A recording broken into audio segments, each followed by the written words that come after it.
ចៅដែលឈ្លានពានទឹកដីអាណាចក្រអង្គរត្រូវតែវិនាសនៅថ្ងៃនេះ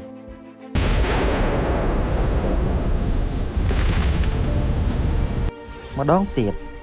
គំនួចរន្ទះឈប់សិនលោកទុកជីវិតឲ្យពួកគេផងខ្ញុំនឹងដឹកនាំពួកគេត្រឡប់ទៅវិញល្អបើជាបែបនេះឯងត្រូវដោះស្រាយបានល្អត្រូវនាំពួកគេត្រឡប់ទៅវិញពេលនេះព្រះរាជគ្រូចាញ់ហើយមានតែយាងព្រះបិតាឲ្យចុះមកតែប៉ុណ្ណោះចំហាយរន្ទះរបស់គេបែរជាអាចបំបែកដែនរបស់យើងបានតែមិនអីនោះទេនាងពីរនាក់នេះនៅក្នុងដៃរបស់យើងទីបំផុតលោកប្តីបានមកដល់ហើយចាំមើលតើឯងអាចធ្វើអ្វីបាន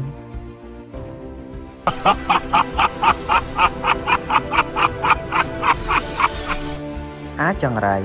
សូម្បីតែមនុស្សរបស់រាជវង្សព្រាយរបស់យើងក៏ឯងហ៊ានប៉ះពាល់ដែរ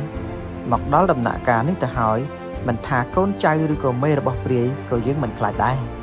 ម្ចាស់បងបើម្ចាស់បងមកដើម្បីយកខ្ញុំឲ្យរៀបការក៏មកល្អជាងម្ចាស់ប្អូនកុំបារម្ភអីរឿងនេះបងបានដោះស្រាយរួចហើយដល់ពេលហើយ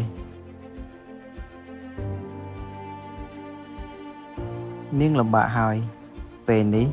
ដល់ពេលដែលយើងទាំងពីរនាក់ត្រូវរួមបញ្ចូលគ្នាវិញហើយ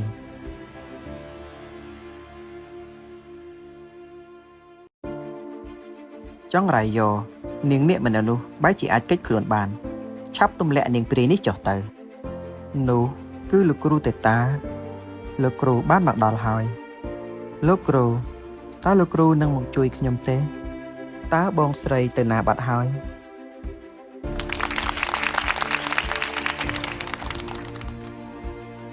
មិននឹកស្មានថាអាល្អិតម្នាក់នេះពិតជាលឿនមែនគួរឲ្យខឹងខ្លាំងណាស់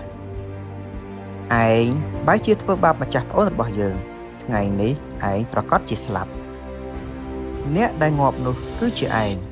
ឆាប់ងាប់ភ្លាមទៅយើងនឹងចាប់ឯងទៅកាន់ត្រកូលព្រាយរបស់យើងរួចហើយដាក់ទណ្ឌកម្មឯងរាល់ថ្ងៃទុំរងបិសាចប្រជៀវឆាប់ទៅចាប់គេភ្លាម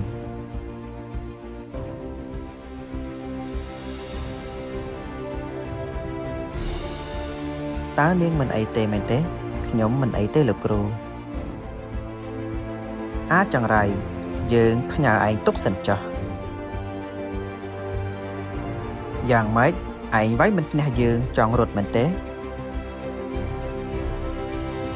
បងប្រុសរបស់នាងកំពុងតែដេញតាមគេហើយតែតាមសមត្ថភាពរបស់គាត់ប្រកាសជាអាចយកឈ្នះអបិសាចនោះបានខ្ញុំខ្លាចគាត់ចូលអន្ទាក់របស់គេមិនអីនោះទេបើដូច្នេះគ្រូនឹងទៅជួយគាត់ម្ចាស់ពូរបស់បុត្រាស្ដេចគ្រុឌស្ថិតនៅកម្រិតទី14ដំណាក់កាលដំបូងទីបំផុតព្រះបិតាបានយាងមកហើយសង្គ្រាមនេះឈានដល់ជ័យជំនះឆាប់ៗនេះហើយ